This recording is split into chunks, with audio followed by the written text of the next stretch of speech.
Early this morning, July 31, 2025, at Florida State Prison, death row inmate Edward James Zakrzewski II was officially executed. The death sentence was carried out for one of the most shocking crimes in the region's history: the brutal murder of his own wife, Sylvia, and their two young children, 7-year-old Edward III and 5-year-old Anna, with a crowbar and a machete.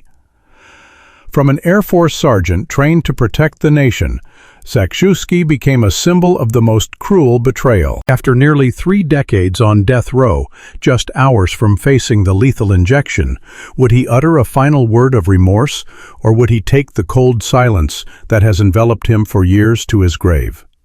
This is the story of a monstrous plan hidden behind the doors of an ordinary family, a cross-country escape ended by a television show, and a perpetually haunting question: why would a husband, a father, destroy the very people he was meant to protect?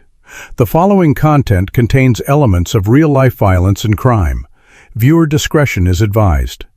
On a sweltering summer day in June 1994, in the coastal town of Mariester, Florida, a horrific tragedy unfolded, forever etching the name Edward James Zakrzewski into the annals of the region's most brutal criminals. The 29-year-old Air Force technical sergeant, a man who should have been the pillar protecting his family, became its destroyer. When his Korean wife Sylvia decided she could no longer endure the suffocating marriage and filed for divorce, Zakrzewski responded with unimaginable fury. He planned meticulously. During his lunch break, he went to a local store and purchased a machete. Returning home, he retrieved a crowbar and a rope, hiding them in the bathroom, turning the familiar space into a death trap. That evening, when Sylvia and their 2 children, 7-year-old Edward III and 5-year-old Anna, returned home, the nightmare began. Zakrzewski attacked his wife with the crowbar, then struck her multiple times with the machete, and finally strangled her to death. He proceeded to lure his children into the bathroom under the pretext of brushing their teeth, then murdered them one by one with the same machete. After the crime, he fled to Hawaii, starting a new life under a false name. Mailbox: the machete that Zakrzewski bought during his lunch break that day was not merely a weapon. It was irrefutable proof of cold calculation, a premeditated plan that his defense team would later try to obscure with pitiful claims of a disturbed mind. To understand the abyss in the perpetrator's mind and the tragedy of the innocent victims, we must go back in time, looking at 2 parallel lives moving toward a fateful intersection. Punim was the Korean woman who chose the American name Sylvia. She first met Edward James Zakrzewski II in 1986 while he was stationed in Montana. A cross-border romance blossomed, and when she became pregnant, they married.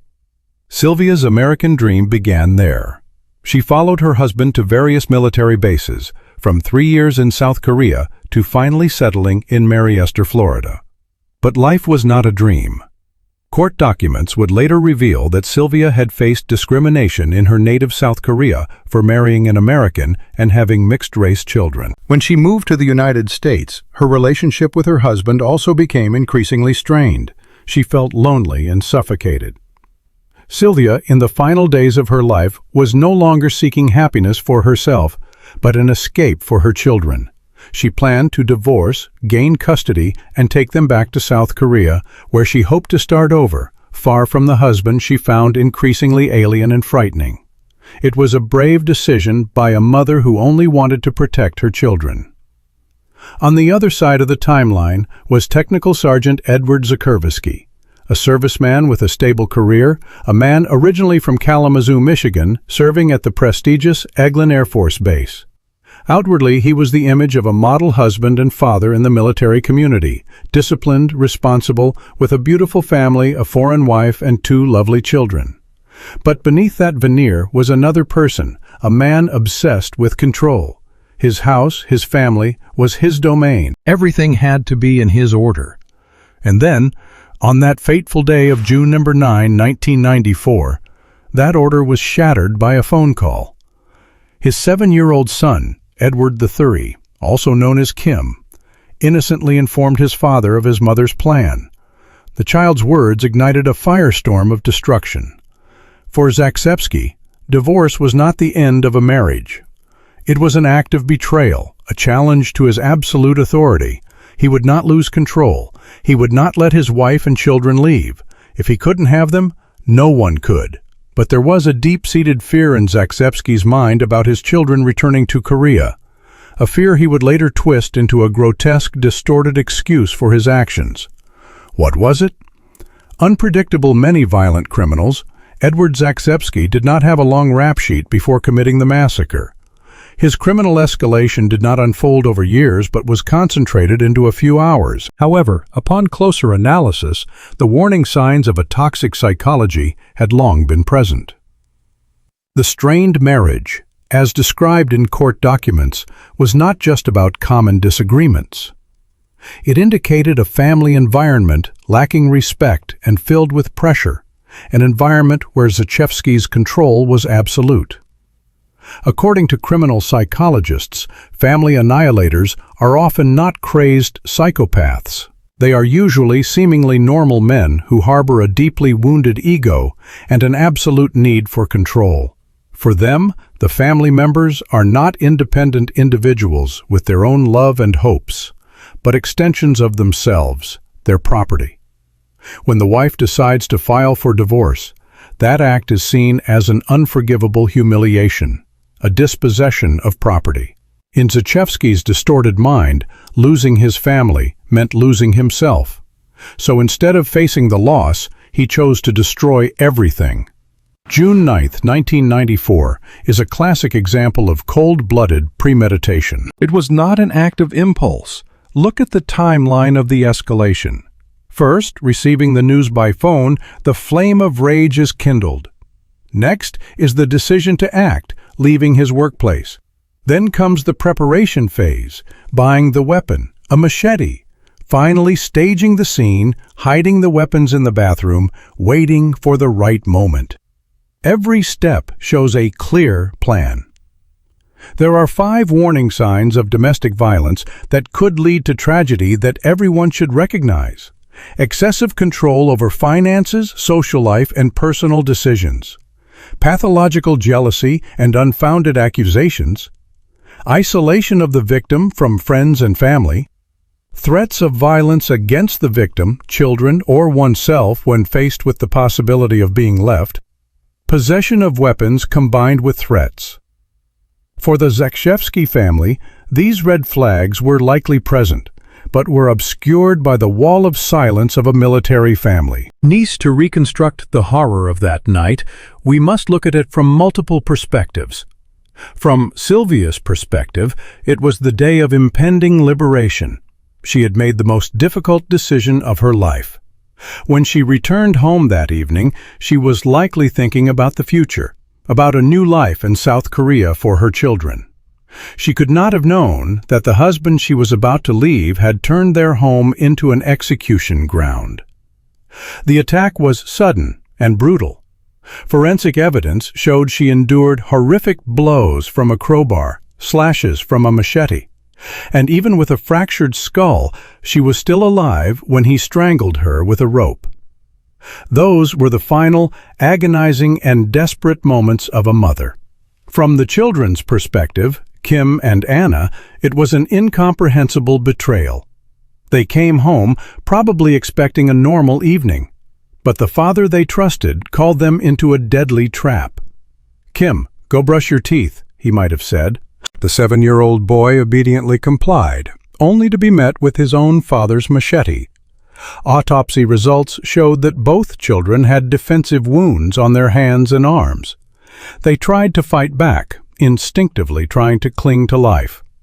Anna, the 5-year-old girl, was last. The judge would later describe the horror she must have endured, likely hearing her brother being attacked, and then knowing she was next. For Edward Zakrzewski, it was a mission to be completed. He acted methodically, coldly. He neutralized his wife first. Then he dealt with each child one by one to avoid chaos. The act of luring them into the bathroom showed cruel cunning.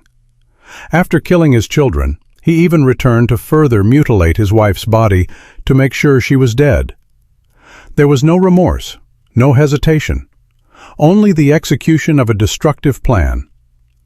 And finally, from the investigators' perspective as they entered the scene, it was a vision of hell on earth. Blood was everywhere. The brutality of the wounds was beyond imagination. The clue was not hard to find. The husband, the father, was missing. He had been reported as a deserter from the airbase. A nationwide manhunt was immediately launched. The hunt for Edward Zakrzewski had begun. The initial investigation focused on determining the extent of the crime's brutality and tracking down the fugitive perpetrator. Dr. Edward Harvard, the medical examiner, provided gruesome forensic details. Sylvia died from both blunt and sharp force trauma. Kim died from severe wounds to his head, neck, and back. Anna suffered the same fate. The defensive wounds on the children's hands and arms were silent testimony to their desperate struggle. But the man who caused all this, Edward Zakrzewski, had vanished without a trace. He had executed a well-calculated escape. After murdering his family, Zakrzewski drove to Orlando and caught a flight to Hawaii, a place far enough away for him to start over. He changed his name to Michael Green, trying to erase his former self. Here he found refuge in an ironic setting, a religious society run by a pastor. The pastor, completely unaware of Michael Green's past, allowed him to stay in a hut in exchange for maintenance work. For 4 months, Zakrzewski lived a double life, a cold-blooded murderer hiding behind the guise of a diligent, pious handyman. Meanwhile, the investigation in Florida continued. Police had issued a nationwide warrant, but Zakrzewski seemed to have evaporated. And then, the turning point in the case came from an unexpected source: television. The Zakrzewski family murder case was featured on the popular American crime documentary show Unsolved Mysteries. The program broadcasted Zakrzewski's picture and appealed to the public for information on his whereabouts. That evening, in Hawaii, the pastor was watching the show. He was stunned to realize that his handyman, Michael Green, was the wanted murderer, Edward Zakrzewski. A strange confrontation took place. The pastor reportedly told Zakrzewski, "The killer on the show looks a lot like you." Those words shattered Zakrzewski's cover. He knew the game was over. A day later, on October 15, 1994, Edward Zakrzewski surrendered to the Hawaiian police. The run was over. On October 25, 1994, Zakrzewski was extradited from Hawaii back to Florida to face justice. While awaiting trial, his stubborn and unrepentant nature continued to show. In August 1995, he and another inmate attempted to escape from the Okaloosa County Jail, but were recaptured. To avoid a lengthy trial that could expose more gruesome details, Zakrzewski chose a different path. He pleaded guilty to all 3 counts of first-degree murder. This move shifted the focus of the case from determining guilt to deciding the punishment: life in prison or the death penalty. But as the sentencing hearing became a tense confrontation between 2 views of justice. The prosecution, led by Assistant State Attorney Bobby Elmore, sought the highest penalty. Elmore argued that the murders met the aggravating factors necessary for the death penalty. They were especially heinous, atrocious, and cruel.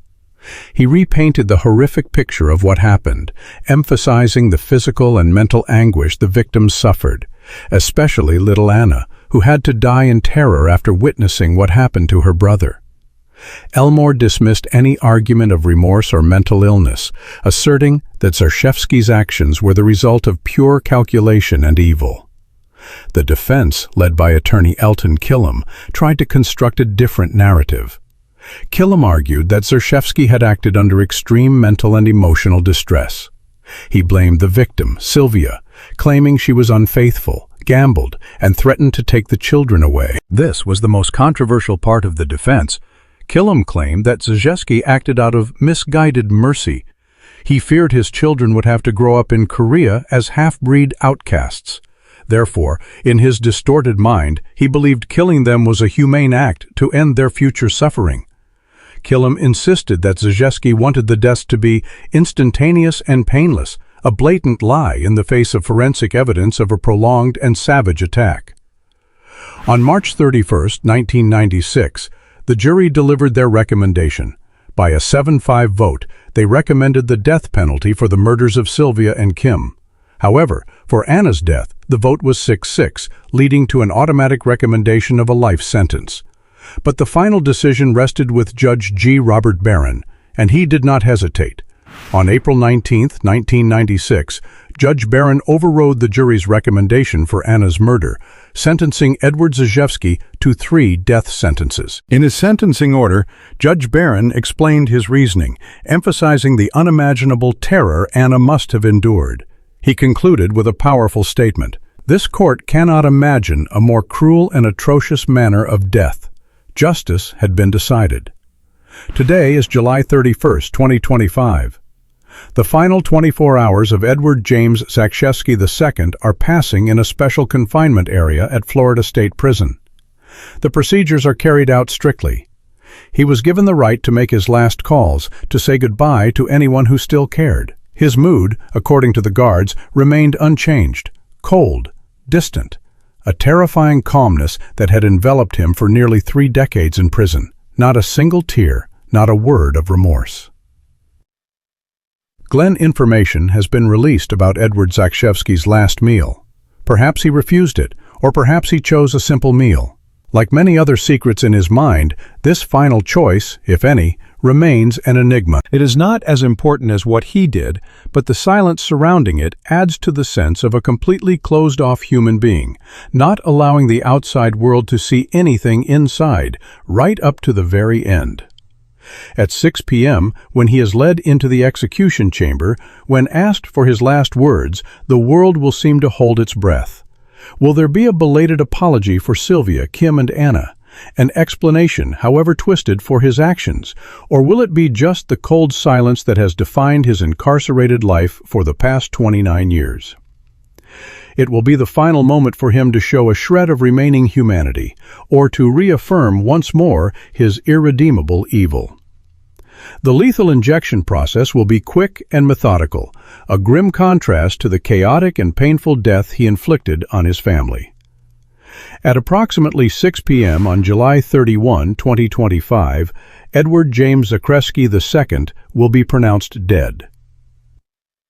With his death, justice, however belated, will finally be served for Sylvia, Kim, and Anna. A dark chapter of Florida's criminal history will close, but the questions and the pain will remain forever. After the death of Edward Zakrzewski, the case is officially closed legally. He had exhausted all his appeals, from the Florida Supreme Court to the U.S. Supreme Court, but all were denied.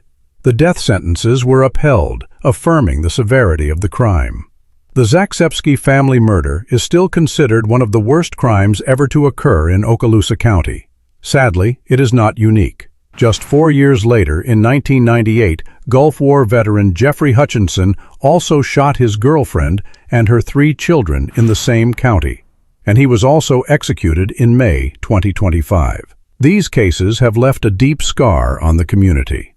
Windshield point is that the Zakrzewski family tragedy occurred at the same time as the famous O.J. Simpson murder case. The enormous media and public attention on the Simpson case inadvertently overshadowed many other cases, including this one, meaning the story of Sylvia, Kim, and Anna did not receive the attention it deserved at the time. The only unresolved element in this case is not who did it, but why. Zakrzewski's misguided mercy defense at trial was clearly a self-serving lie, completely refuted by forensic evidence. The true motive, the true darkness in his mind that turned a father into a monster, has likely died with him in the execution chamber. This case is a painful reminder of the darkness that can hide behind the doors of a seemingly peaceful home, and the importance of recognizing the warning signs of domestic violence before it's too late. If you or someone you know is facing domestic violence, please seek help. Silence can lead to irretrievable tragedies.